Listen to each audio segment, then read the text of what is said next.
I'm Voja Lalich. I'm a CEO and founder of Vicert. Vicert is a consultancy focusing on building digital health products. Our primary market focus is on the providers, the payers, and the product companies building solutions for digital healthcare.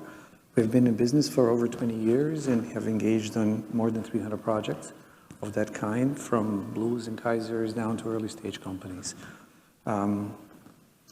It's amazing. That's wonderful. You're good. Thank you. Well, and let's talk a little bit about FHIR. We haven't really talked about that much today. And I know we've had a nice chat over lunch. And from your perspective, I wanted you to just share, what is FHIR? And how are you seeing it being used? And what was the original purpose and how is it being used today? Yeah. Well, we are in the market for a number of years, and FHIR has been put out there probably 10 or more years ago. But the broad perception of FHIR is that it's really focused on being a data integration protocol or data standard, basically, that allows two systems to exchange information. And largely has been used like that or understood like that. So it is that, but it is also an underpinning or it can be used as a milestone for really significant innovation, and transformative solutions can be built on top of that. In some ways, what TCP/IP used to be for the establishment of internet as a framework on top of which we are able to network and build all the stuff that we have built. FHIR is similar data protocol in healthcare. And I think more and more organizations are realizing that by using FHIR for more than just simple data exchange, they can enhance their business models, identify new business models, and find new ways to make revenue. And what's interesting about it is many companies have already made investments in products or technology that is FHIR enabled. However, that ROI is only partially recouped with where many are now. So given kind of the stage that we are at, and people are looking to basically do more for less and get more out of investments that has already been made, this is one area that we have seen more and more clients approach us and want to explore what more can they do on top of FHIR. That's wonderful. And based on your organization and your focus, can you give an example of where you see some of these opportunities to go above and beyond just the core of the FHIR enablement was the original intent, and where can we go with it? Yeah, it really is a broad opportunity set there. I mean, when you step back, it's internal systems, even within one organization, can be siloed. And we have only partial visibility into what that data tells us. Say I'm a telehealth kind of provider and I'm able to talk to a patient over the Skype or something. And I can figure out what's going on and help them. Maybe I have subset of information for them. But if I have an endpoint that gives me medical history of this patient, and I have an endpoint that gives me real-time information from the wearable or similar device that the patient has, me as a provider, I can see a completely different picture that even in a conventional way I can use to come up with a better treatment. Not just better, but could be actually personalized treatment.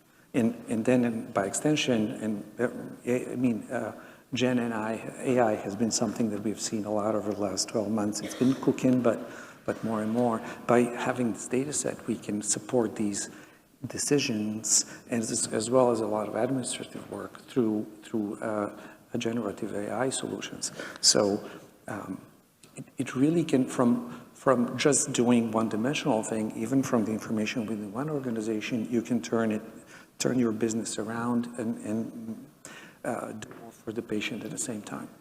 Then, of course,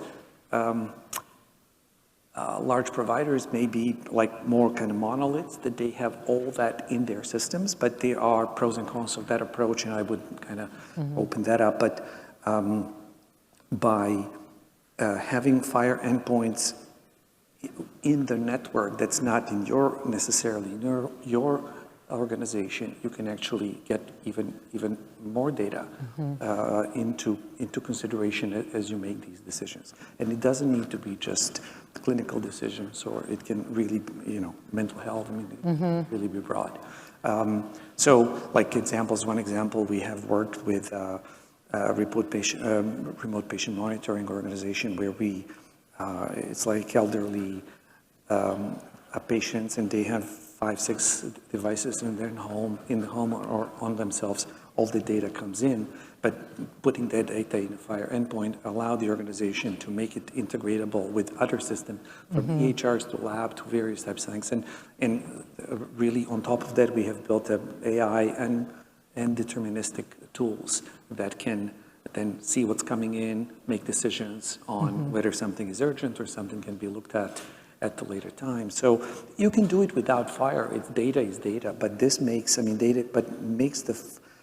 takes friction out of getting data in the system and sharing data out and about. And it really, by using FHIR, you are actually opening the system ecosystem to smaller players that can come in and innovate in ways that larger players wouldn't find economical or interesting in other ways. Well, I think it's interesting too is that it enables us to have more context about the individual, because you're pulling in these disparate data sources, and we talked about that at other sessions today about getting more holistic view of the individual and how can you make decisions to support. You can imagine like one of the clients, we have a project going on, a physical therapy. A large outfit, 2,000 people, work with over 300 hospitals in the southern United States. And they work with 300 hospitals. All those hospitals give them stuff through their EHRs various way. 70% of hospitals still use faxes, so they have a ton of faxes coming in. And then they have web phone calls, and that's about it.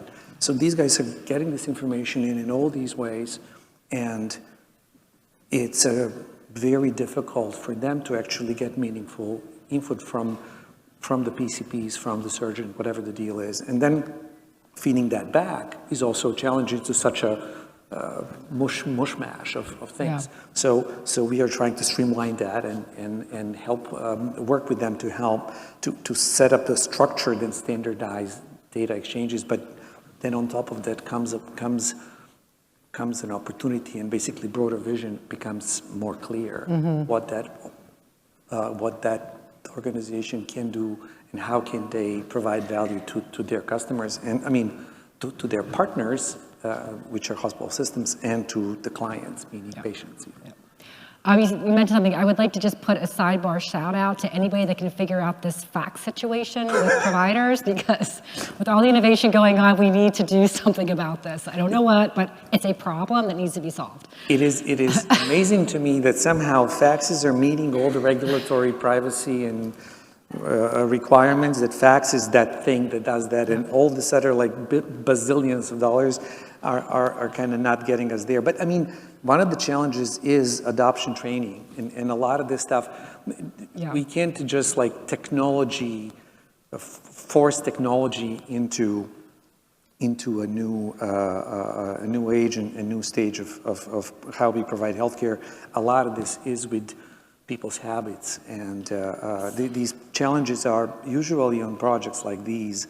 Challenges are not technology. Challenges are basically communication and working with people and helping them evolve their thinking and kind of see the different side. Yeah, I think that's really interesting, because again, when you're in this technology space and in data, which is so critical, we do lose sight of the human aspect of the people that have to be involved and trained and understand. And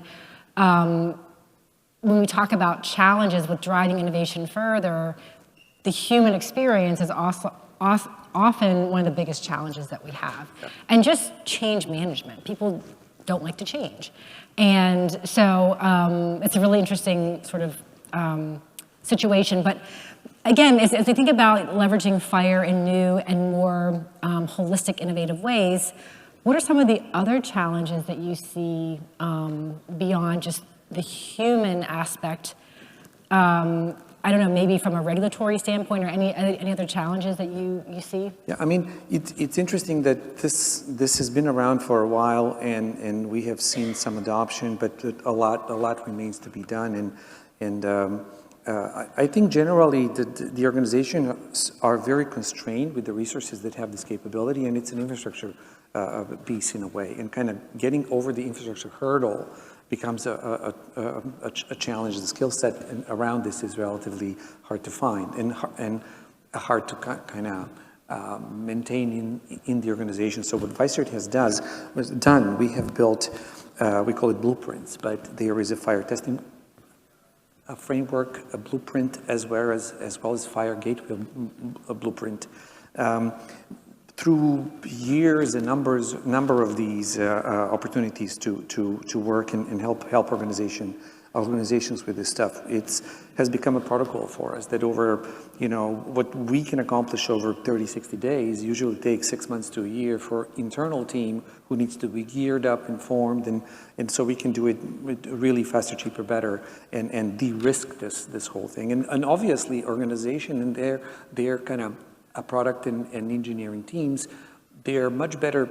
It would make much more sense and much more value that they work on things that are really differentiators and are really around the areas where their expertise is, and allow somebody like us to help them take care of the infrastructure.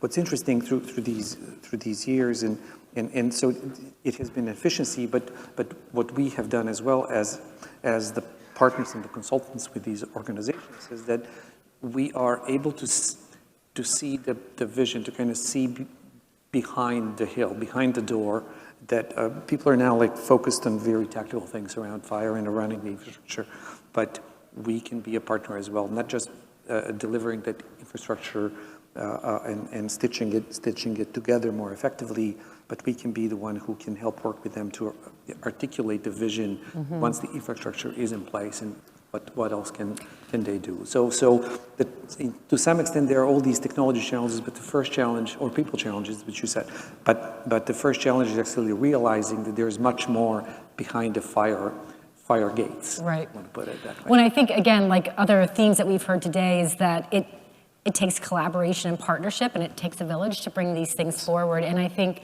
that, to your point, that an organization that is using this type of platform sees it as one use purpose only, when there's so much more, and it's nice that you're able to partner with them to show them the potential and start to have them think differently about this type of technology and what it can do to better serve their organizations and their patients, to have those better outcomes or the greater efficiencies, obviously keeping the data and the information safe the whole way through. Of course, I mean, we talked about challenges and by deploying building the infrastructure that's custom to the client's needs. Obviously, there's the regulatory and legal, there is security, privacy, there are all these elements where, given the experience and the time that we have spent building these solutions, we can help them run tests and assure that systems are compliant, systems are ONC compliant, they meet HIPAA and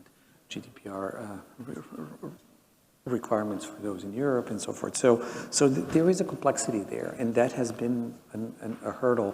But I think realizing that the investment being made is not just about that immediate data exchange, but an opportunity that can come on top of that or after that changes the lens, I think, on what FHIR can do, or what can FHIR bring. Well, I think that is really the innovation space in general, to what more can we be doing with what we have, and how can we make things better, accelerate better health outcomes, and sharing more data so that we can make better decisions to help people. On that note, it's been great talking with you. Are there any other last thoughts you'd like to leave the group with? No, I mean, I think there was a lot of talk about AI and sort of Gen AI, and obviously there is, I think many speakers mentioned, and I agree, Gen AI can, I don't think it's about losing jobs. I think it's about bringing quality and efficiency and improving how care is delivered, and resources that we have, we can use on things that humans are much better at, they'll remain better at in dealing with humans and dealing with change. Whereas a lot of the grunt work can and will be and is already being done by Gen AI. But I think having ability to share data, and the data is really the gold here. And I think many players everybody's kind of looking at their lot and wants to grow their lot and what's in their lot. But I think opening data and allowing data to flow securely and meeting the requirements and expectations of both the patients and the providers will really be a transformational point for us. And hopefully we can keep going in that direction. Sounds great. And it's been a great conversation with you. Thank you so much. Likewise, and keep up the good work. Thank you. Thank you, Amy. Thank you.